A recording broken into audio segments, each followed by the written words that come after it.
Stories.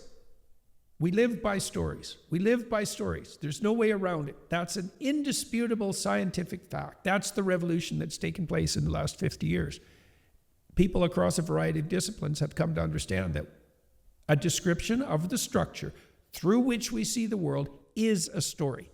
That's indisputable. Crazy. That's driving the culture war, that argument. But the empiricists and the rationalists, they lost. We do see the world through a story. Once you know that, the only question is, well, what's the greatest story ever told? Right, that's the only question. How did you figure that out? Because you've been talking about this for a very long time. So how did you switch from, like, let's say, I mean, a rationalist? I don't even know if you were a rationalist originally, but I would say the Empiricist average... probably more. Okay, how did you switch from that? So the difference between a rationalist and an empiricist is an empiricist believes that we build our worldview bottom up from the facts, and that there are there is a strata of sensory data that constitutes the self-evident fact, and that all our knowledge emerges from that. Okay. The rationalist believes that there has to be a structure that intermediates between the sense data and the psyche, so that we impose order on the world. Order doesn't just emerge from the bottom up, that we bring an order that's part of our cognitive apparatus to our view of the world. Oh. Okay. The rationalists were closer to the truth than the empiricists, although we do change even our rational worldview as a consequence of empirical data. But the rationalists believed that the basis for that imposition of order was rationality. It's not, it's narrative. Have they met anybody? Well, yeah, I know. Who are you hanging out with? Because I haven't met them. Right.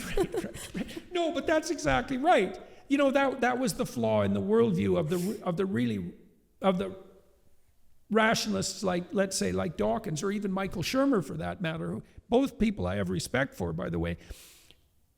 We'll free ourselves of our superstition and we'll become scientists. It's like, A, no, we won't, and B, no, we won't. Almost no scientists are scientists.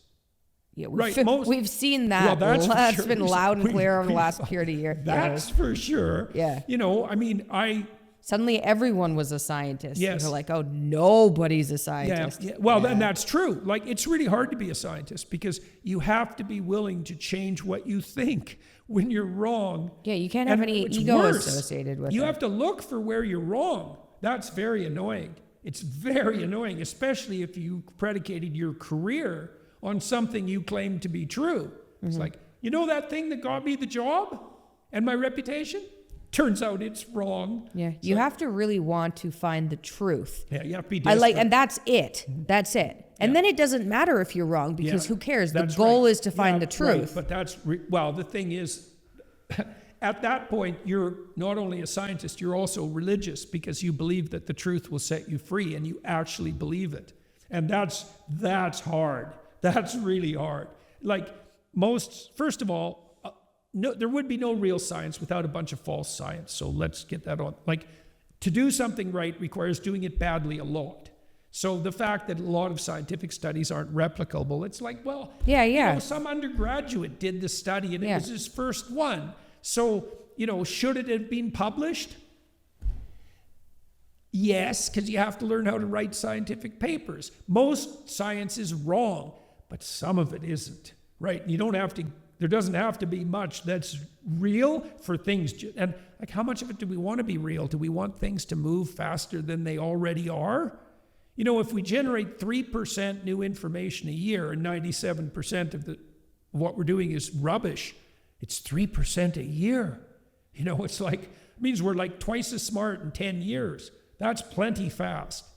So, in any case, it turns out that we do see the world through a story. And the biblical insistence is that the story isn't one of power, and it's not one of hedonistic self-gratification, and it's not one of nihilism. It's one of responsible, upward-seeking sacrifice. And that's true. It's true. It's not merely a religious proclamation, although it is that. It's inevitably the case It's the case by definition. Here's one way of understanding that. Attention is sacrificial. Why? Because when you attend to one thing, there is an infinite number of other things that you are not attending to, right? When you do one thing, there's an infinite number of other things that you're not doing. You've sacrificed all those other possibilities to that one thing.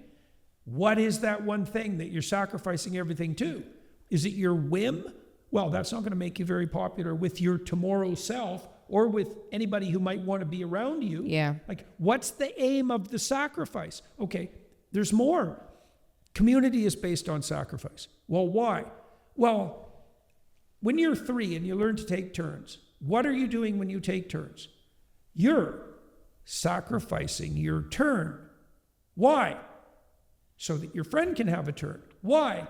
So that you have a friend. Right. And then maybe you have a bunch of friends. Now you have a community or a tribe. Are you better off? Yeah, way better off. You're not lonesome. You've got people around to help you. You've got people around to take care of. Right? That's a great deal. And then your little tribe becomes a town or a city, and then it becomes a nation. And it's one nation under God. And the God at the top of all that is the principle of, it's in part the principle of the sacrifice upon which community is founded. That's why Christ's life is the ultimate sacrifice, right? And that just happens to be true. It just turns out that that's true. It's the sacrifice upon which the community is founded. Well, we even know that because look what we've done. This is the structure of a European town, right? Classic European town. There's a church or a cathedral at the center, often the highest building in town by design. It's the center. At the center of the church is an altar. At the center of the altar is a sacrifice. Why? Because the community is founded on sacrifice. It's like, oh, and we were doing that. We were acting that out. No one knew. It's like, turns out we knew what we were doing all along. We act out things that we don't understand all the time. And some of them are very profound things. And that happens to be one of them. So it's even at the beginning of, there's this weird idea in John, right at the beginning of the Gospel of John, that Christ is the Word of God that's there at the beginning of time. Now, the beginning of time is a weird idea in the biblical corpus because the God who operates at the beginning of time is outside of time. So it's not exactly the beginning. It's the beginning and now and the future. So God is conjuring the world out of potential at the beginning of time, now and forever. Okay, so there's something happening there, this wrestling with potential. That is the way the world is engendered. And human beings do that. That's why we're considered made in the image of God. Okay, what are we doing? We're performing the sacrifices upon which the foundations of order are predicated. With every glance we take, with everything we attend to or don't attend to, with every word we utter, we're wrestling the world of potential into being. That is what we're doing. And what is it that confronts us? Is it the determinate material order? In part, because things are concretized. But everything that's concretized is still rife with potential. You know, this is a book, unless I pick it up and swat you with it, in which case it's instantly a weapon. It's like everything has its realm of potential around it, right? So we're surrounded by potential, and that's what our consciousness focuses on. You ignore everything that's predictable. Mm-hmm. You wrestle with the tohu vabohu, the potential that's there in front of you. And we do that in the microcosm, but it's the embodiment of the same principle of sacrifice that the Word of God uses at the beginning of time to cast the world into order. It's like, yeah, turns out that's true. So, whoa. No kidding. No kidding. It's like, so I have no idea mind-blowing. what we're going to do when we realize that these stories are true. Because that's different than believing them, right? Because that's been the Christian insistence forever. You have to believe, which you do. Like, look, you have to have faith. And people might say, well, I'm only going to act in accordance with the evidence. It's like, okay, so let's say you go out on a date and you fall in love with the girl you're out with and you decide to get married. It's like, what? That's from the evidence, is it? That's why you're going to get married, because of the evidence. You have no idea what your marriage is going to be like. You don't have the foggiest notion of who it is that you are now tangled up with. You don't have a clue. And so why do you get married? Well, because it's an act of sacrifice. All other women are off the table. It's an act of faith. And the same thing happens when you move to a new city or when you take a new job. The evidence is not there. Now, that doesn't mean you can make stupid decisions, but all the time when we're pursuing the adventure of our life, always, it's an act of faith. It's not an adventure otherwise. If you know with 100% certainty that your bet will pay off, well, first of all, you're being an automaton in some ways. And second, there's no excitement in that. It's so interesting that the act of faith, this is by definition, it's something I cover in detail in the book. The act of faith is by definition the adventure of life. I mean, who would have ever guessed that? Why do you have faith? So that weirdly exciting things can happen to you all the time. So that's something else I tried to detail in this book is the relationship between truth and adventure. And that's such fun. It's so fun to understand that. So let's say you decide that you're just going to say what you think. Like not carelessly and not self-servingly, but that's just your rule. If someone asks you a question, you just say what you believe to be true. Okay, so that's a sacrificial gesture. Why? Well, because you don't get to decide what you want for the outcome. Because I could be sitting here thinking, well, I should tell Mikhaila what she wants to hear because, maybe she'll make a business deal with me then. Yeah. It's like, no, you don't get to do that. You get to say what you think. And then you'd have no idea what's going to happen. No idea. And that's ridiculously entertaining. Or I suppose sometimes you do know what's going to happen if you say what you think, which is why people avoid it, right? Or they think they know. No. You might know what will happen in the moment. I see. But you don't know how that's going to exponentially expand. Okay, so, you've seen this. So lots of the people that we know have been canceled. So I talked to Graham Linehan, for example, this week. Podcast is coming out soon. He was the UK's top comedy sitcom writer. He won like a Lifetime Achievement Award for it. He was like the number one guy. And beloved by his audience. And they just nailed him. Like 5 years ago, he was canceled. No job, no writing opportunities. It blew his marriage into pieces because they went after his wife. And he said they never had any trouble before this. Then he lost his job and all hell broke out and they tortured her and he lost his marriage. And he just lost everything. And he said he doesn't regret it. And part of the reason he doesn't regret it is because of all the people he met. And we know all these weird people who've been canceled and they've all kind of aggregated together. And hilarious you think, people. Those people are worth knowing. It's like, they're really worth way knowing. more entertaining than the average person, too. Yeah. Or fun people. That's people. because they actually, and that's the thing about all those comedians that like Rogan's a good example of that. Or Theo Vaughn. It's like, I'll just say what I think. Maybe it'll be funny. It's like, we'll see what happens. And what happened with Rogan? It's like Rogan became the most powerful journalist the world has ever seen.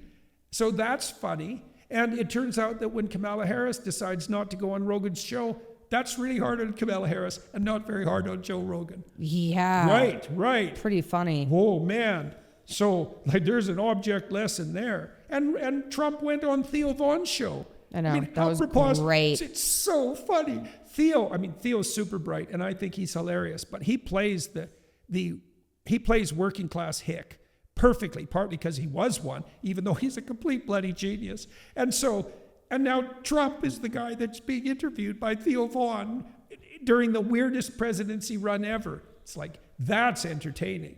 J.D. Vance talking about cocaine to J.D. Vance. That might have been my favorite part of 2024. Maybe. Yeah.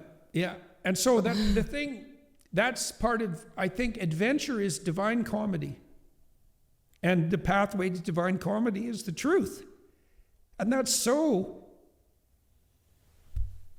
What do you do when you discover that? It's like everything's a cosmic joke, and just preposterous things just happen continually. You think, and those are miracles, I suppose.